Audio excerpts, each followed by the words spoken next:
शक्ति के शाप से कलमास पाद का राक्षस होना। विश्वामित्र की प्रेरणा से राक्षस द्वारा वशिष्ठ के पुत्रों का भक्षण और वशिष्ठ का शोक।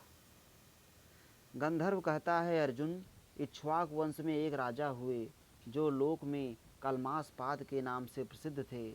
इस पृथ्वी पर वे एक असाधारण तेजस्वी राजा थे। एक दिन वे नगर से निकलकर वन में हिंसक पशुओं को मारने के लिए गए।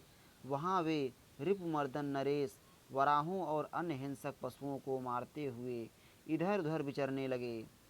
उस महाभयानक वन में उन्होंने बहुत से गैंडे भी मारे। बहुत देर तक हिंस्र पशुओं को मारकर जब राजा थक गए तब वहाँ से नगर की ओर लौटे। प्रतापी विश्वामित्र उन्हें अपना यजमान बनाना चाहते थे। राजा कलमास पाद युद्ध में कभी पराजित नहीं होते थे। उस दिन वे भूख प्यास से पीड़ित थे और ऐसे तंग रास्ते पर आ पहुँचे थे जहाँ एक ही आदमी आ जा सकता था। वहाँ आने पर उन्होंने देखा सामने की ओर से मुनिश्रेष्ठ महामना वशिष्ठ कुमार आ रहे हैं। वे वशिष्ठ जी के वंश की वृद्धि करने वाले महाभाग शक्ति थे। महात्मा वशिष्ठ जी के 100 पुत्रों में सबसे बड़े वे ही थे। उन्हें देखकर राजा ने कहा, हमारे रास्ते से हट जाओ। तब शक्ति मुनि ने मधुर वाणी में उन्हें समझाते हुए कहा, महाराज, मार्ग तो मुझे ही मिलना चाहिए, यही सनातन धर्म है। सभी धर्मों में राजा के लिए यही उचित है कि ब्राह्मण को मार्ग दे। इस प्रकार वे दोनों आपस में रास्ते के लिए वाक युद्ध करने लगे। एक कहता तुम हटो तो दूसरा कहता नहीं तुम हटो। इस प्रकार वे उत्तर प्रत्युत्तर करने लगे। ऋषि तो धर्म के मार्ग में स्थित थे, अतः वे रास्ता छोड़कर नहीं हटे। उधर राजा भी मान और क्रोध के वशीभूत हो मुनि के मार्ग से इधर उधर नहीं हट सके।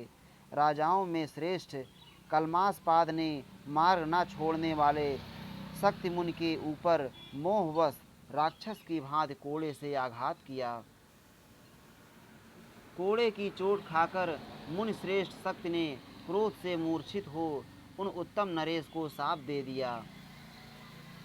तपस्या की प्रबल शक्ति से संपन्न शक्ति मुनि ने कहा, राजाओं में नीच कलमासपाद, तू एक तपस्वी ब्राह्मण को राक्षस की भांति मार रहा है, इसलिए आज से नरभक्षी राक्षस हो जाएगा तथा अब से तू मनुष्यों के मांस में आसक्त होकर इस पृथ्वी पर विचरता रहेगा। नृपाधम, जा यहाँ से। उन्हीं दिनों यजमान के लिए विश्वामित्र और वशिष्ठ में बैर चल रहा था। उस समय विश्वामित्र राजा कलमासपाद के पास आए। अर्जुन, तब राजा तथा ऋषिपुत्र दोनों इस प्रकार विवाद कर रहे थे। उग्र तपस्वी प्रतापी विश्वामित्र मुनि उनके निकट चले गए। तदनंतर नृपश्रेष्ठ कलमासपाद ने वशिष्ठ के समान तेजस्वी वशिष्ठ मुनि के पुत्र उन महर्षि शक्ति को पहचाना। भारत, तब विश्वामित्र जी ने भी अपने को अदृश्य करके अपना प्रिय करने की इच्छा से राजा और शक्ति दोनों को चकमा दिया। तब शक्ति ने शाप दे दिया। तब निबद्ध शिरोमणि कलमासपाद उनकी स्तुति करते हुए उन्हें प्रसन्न करने के लिए उनके शरण होने चले।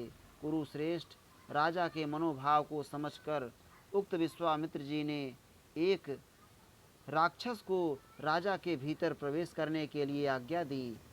ब्रह्मर्षि शक्ति के शाप तथा विश्वामित्र जी की आज्ञा से किंकर नामक राक्षस ने तब राजा के भीतर प्रवेश किया।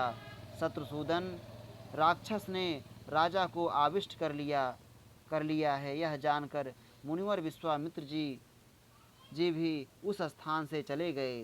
कुंती नंदन, भीतर घुसे हुए राक्षस से अत्यंत पीड़ित हो उन नरेश को किसी भी बात की सुध बुध ना रहे। एक दिन किसी ब्राह्मण ने राक्षस से आविष्ट राजा को वन की ओर जाते देखा और भूख से अत्यंत पीड़ित होने के कारण उनसे मांस सहित भोजन मांगा।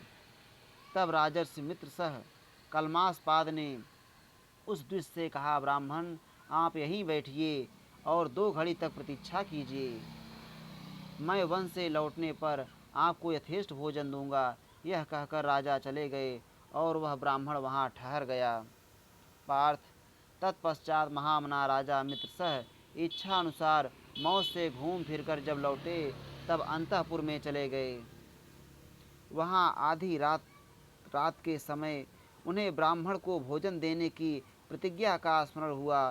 फिर तो वे उठ बैठे और तुरंत रसोइये को बुलाकर बोले, जाओ, वन के अमुक प्रदेश में एक ब्राह्मण भोजन के लिए मेरी प्रतीक्षा करता है, उसे तुम मांसयुक्त भोजन से तृप्त करो। गंधर्व कहता है, उनके यूँ कहने पर रसोइये ने मांस के लिए खोज की, परंतु जब कहीं भी मांस नहीं मिला तब उसने दुखी होकर राजा को इस बात की सूचना दी। राजा पर राक्षस का आवेश था, अतः उन्होंने रसोइये से निश्चिंत होकर कहा, उस ब्राह्मण को मनुष्य का मांस ही खिला दो। यह बात उन्होंने बार बार दोहराई। तब रसोइया तथास्तु कहकर वध्यभूमि में जल्लादों के घर गया और उनसे निर्भय होकर तुरंत ही मनुष्य का मांस ले आया। फिर उसी को तुरंत विधि पूर्वक रांध कर अन्न के साथ उसे उस तपस्वी एवं भूखे ब्राह्मण को दे दिया। तब उस श्रेष्ठ ब्राह्मण ने तपः सिद्ध दृष्टि से उस अन्न को देखा और यह खाने योग्य नहीं है, यूँ समझकर क्रोधपूर्ण नेत्रों से देखते हुए कहा। ब्राह्मण ने कहा, वह नीच राजा मुझे न खाने योग्य अन्न दे रहा है, अतः उसी मूर्ख की जिह्वा ऐसे अन्न के लिए लालायित रहेगी।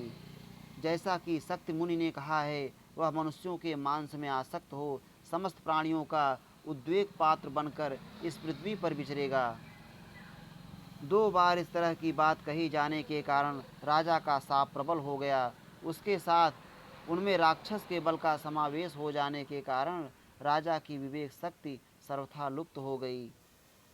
भारत, राक्षस ने राजा के मन और इंद्रियों को काबू में कर लिया था, अतः उन नृपश्रेष्ठ ने कुछ ही दिनों बाद उक्त शक्ति मुनि को अपने सामने देखकर कहा, चूँकि तुमने मुझे यह सर्वथा अयोग्य शाप दिया है, अतः अब मैं तुम्ही से मनुष्यों का भक्षण आरंभ करूँगा।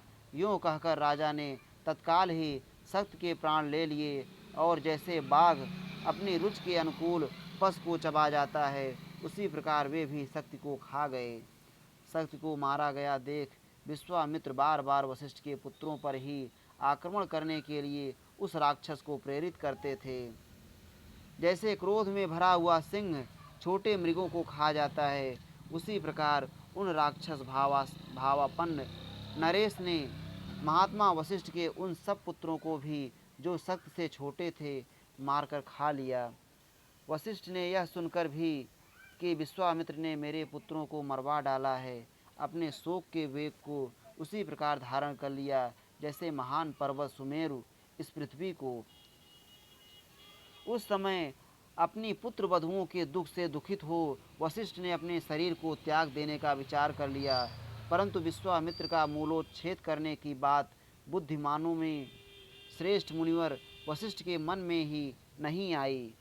महर्षि भगवान वशिष्ठ ने मेरु पर्वत के शिखर से अपने आप को उसी पर्वत की शिला पर गिराया, परंतु उन्हें ऐसा जान पड़ा मानो वे रुई के ढेर पर गिरे हों। पांडुनंदन, जब इस प्रकार गिरने से भी वे नहीं मरे, तब वे भगवान वशिष्ठ महान वन के भीतर धधकते हुए दावानल में घुस गए। यद्यपि उस समय अग्नि प्रचंड वेग से प्रज्वलित हो रही थी, तो भी उन्हें जला ना सके। शत्रुसूदन अर्जुन, उनके प्रभाव से वह दहकती हुई आग भी उनके लिए शीतल हो गई। तब शोक के आवेश से युक्त महामुनि वशिष्ठ ने सामने समुद्र देखकर अपने कंठ में बड़ी भारी शिला बांध ली और तत्काल जल में कूद पड़े, परंतु समुद्र की लहरों के वेग ने उन महामुनि को किनारे लाकर डाल दिया। कठोर व्रत का पालन करने वाले ब्रह्मर्षि वशिष्ठ जब किसी प्रकार ना मर सके, तब खिन्न होकर अपने आश्रम पर ही लौट पड़े। इत श्री महाभारते आदि पर्वणि चैत्र रथ पर्वणि वासिष्ठे वशिष्ठ शोके पंचसत्य अधिक शततमो अध्याय। इस प्रकार श्री महाभारत आदि पर्व के अंतर्गत चैत्र रथ पर्व में वशिष्ठ चरित्र के प्रसंग में वशिष्ठ शोक विषयक 175वां अध्याय पूरा हुआ।